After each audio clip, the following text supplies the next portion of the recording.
President Trump has been addressing the World Economic Forum in Davos. Political editor Colin Mackay was watching. So, Colin, what did you make of it? Well, you notice that I didn't get sent to Switzerland for the speech, so like most of the world, I've been watching from afar. And this was, to a large extent, a trademark Trump speech. It was long and rambling and repetitive, but within it there was the usual few news nuggets. He described America as the economic engine of the planet, whereas Europe, he said, is not heading in the right direction. We got what we usually hear from him about his Scottish mother, some of his greatest hits, and also how the UK isn't really properly utilising North Sea oil and gas reserves. But on Greenland, he really changed tack quite a bit today. He still really wants Greenland, but today he said he wouldn't use force to take it. It's the United States alone that can protect this giant mass of land, this giant piece of ice, develop it and improve it and make it so that it's good for Europe and safe for Europe and good for us.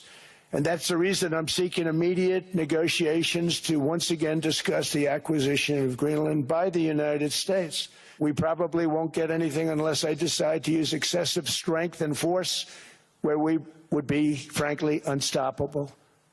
But I won't do that. Okay? Now everyone's saying, oh, good. That's probably the biggest statement I made, because people thought I would use force. I don't have to use force. I don't want to use force. I won't use force.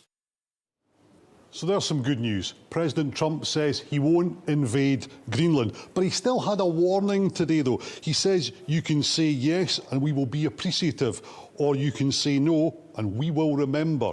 Earlier at Prime Minister's question, Sir Keir Starmer said that he wouldn't be bullied by President Trump over Greenland. I do want to be clear with the House. I will not yield, Britain will not yield on our principles and values about the future of Greenland under threats of tariffs. And that is my clear position. Now, he still faced calls from the opposition to stand up more strongly to Trump, but after a year of sucking up to the president, this really is quite strong stuff from the Prime Minister, but not as strong as the Danish MEP at the European Parliament in Strasbourg, who in no uncertain terms told the president where to go. But this is a significant day. President Trump has pulled back from the threat of invading another NATO member's territory. But the new world order that we've seen being built up since the Second World War is changing before our eyes.